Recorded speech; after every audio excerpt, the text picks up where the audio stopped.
Wait, what? Hey, this is the Haha, Wait, What? Podcast with Mandy Brooke. I'm an entertainer, content creator, and musician. You may know me from my song parodies and funny antics on Instagram and TikTok. On my podcast, we try to make sense of the confusing parts of life because literally we're all winging it and have no idea what we're doing, and that's totally okay. So relax, grab a glass of wine, and let's chat. Holy crap, Ola Batman. I cannot believe I'm recording my very first podcast episode ever. I'm honestly so terrified. But I think that's usually how something feels when you're doing something right. So I think we're in a good spot. I'm very grateful for you. Thank you so much for being here. I was struggling to figure out how to operate this podcast, to be honest, but I think for these first few episodes, I'm going to answer the questions that I get the most often on social media. And one of the questions I get pretty much every day from women all over the world is, how do I not give any fucks? Like, how do I stay confident and vulnerable at the same time? And how do I not care what people think?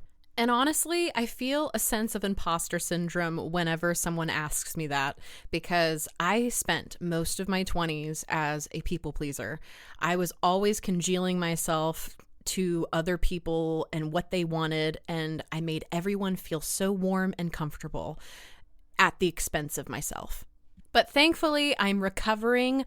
I am coming into this new version of myself where I am saying no way more often than I say yes. Somebody legitimately has to convince me to do something in order for me to do it, which actually brings me to my very first tip for being more confident is letting your default mode be no.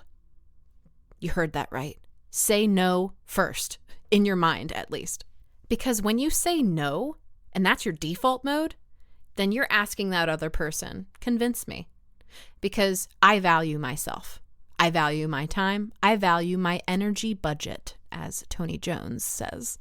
And when you do that, you're basically tricking your mind into assessing the value that you will receive from that situation, no matter what. And that is the key. And that may feel so uncomfortable for you at first because we are born and bred as women to people please, to say yes, to make people feel warm and comfortable, but fuck that. It is time to put ourselves first. So I challenge you, the next time someone asks you to do something, even if you want to do it, say no in your mind first and allow them to convince you. Oh, and side note, if your sweet old grandmother asks you for a ride, obviously don't cost analysis that situation. Use your discretion, of course, but especially when it comes to your career, your friends, and just overall life in general, definitely use the no default mode. It will help you so much. I'll be back in a sec. First, let's hear from our sponsors that make this podcast possible. Herbal Face Food is the most potent anti-aging skincare product on the market, period. And I should know because I've been using it for months and I've literally been obsessed. Herbal Face Food isn't a magic potion. It's simply the best of plant science at work. No fillers, no chemicals, no BS. The powerful potent serum is packed with antioxidants that heal your skin at a cellular level from the outside in and addresses the top signs of aging in 3 days or less. I personally noticed a huge difference in my skin texture and the appearance of fine lines and wrinkles when I combined both the Serum 1 and the Cure to my routine.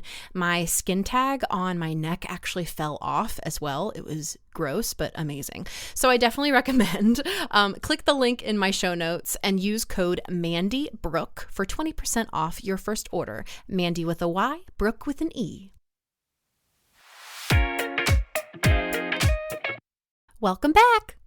The second tip that I have for being a more confident you is gratitude. Yes, I know it sounds cheesy, lucky girl syndrome, whatever, but being thankful for the place that you're in is a major part of not only manifesting confidence, but being confident. For example, one of the things that I don't take for granted ever is my 2007 gray Toyota Corolla.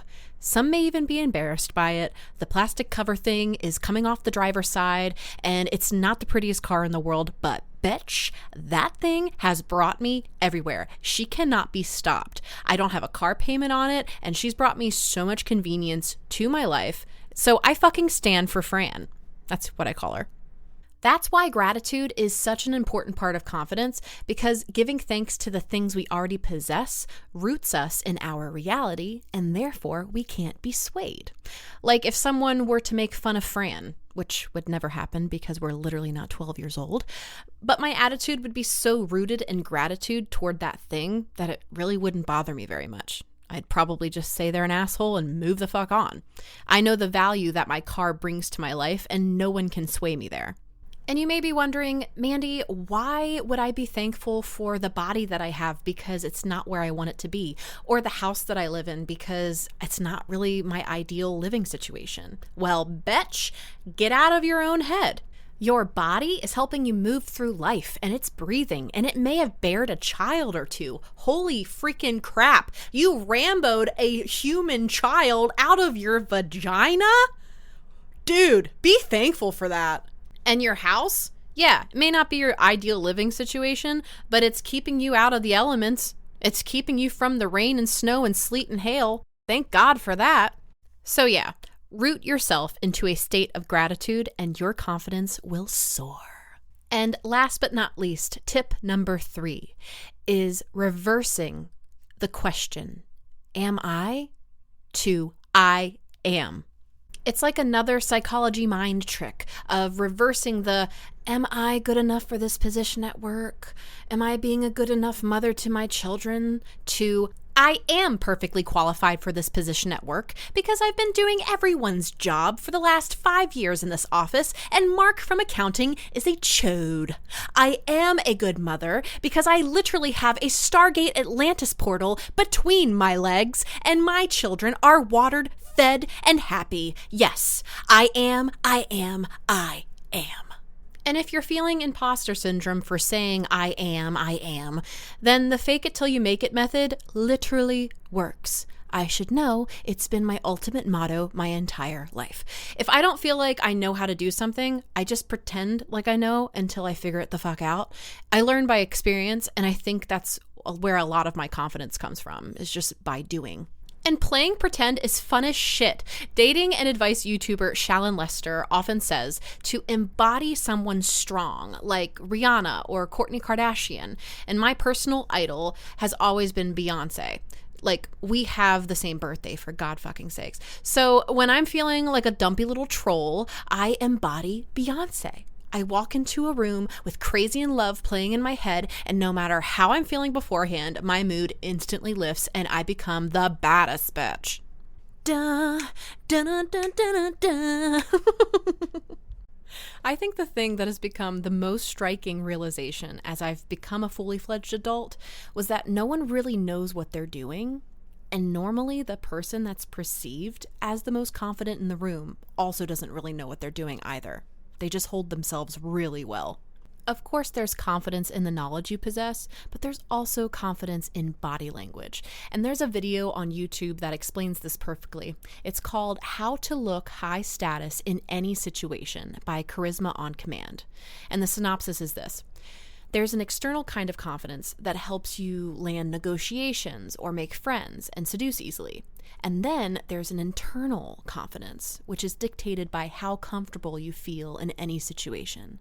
Body language is a huge, huge factor in this. Whenever I go into a room, I always make sure that I'm comfortable. My stance is feminine because I identify as a feminine woman, but I'm not afraid to sit down and relax and lean back. My comfort is my number one priority in meetings or in intense situations, and I will take my time to ensure I'm calm and collected. I've also found it's very helpful to move slowly. Not like a weird sloth, please don't fucking do that. But if I'm feeling particularly jittery or excited or anxious, I just take a really deep breath and I'll consciously make my movements slower. And think of it from the other person's perspective too. And I've learned this from performing on stage for years and years. Would you feel comfortable if someone you were trying to speak to had closed arms and was shaking their leg incessantly and was visibly nervous? No. You'd be much more open and comfortable with someone who flowed into the room and took up space and sat and relaxed in a chair and smiled and took a breath. I remember going to my first stand-up comedy show. I was not performing, and I've never done stand-up comedy, but I was watching amateurs go up. And the ones that were really jittery on stage made me physically nervous because I was constantly wondering, oh my God, are they going to fuck up? Are they going to fuck up?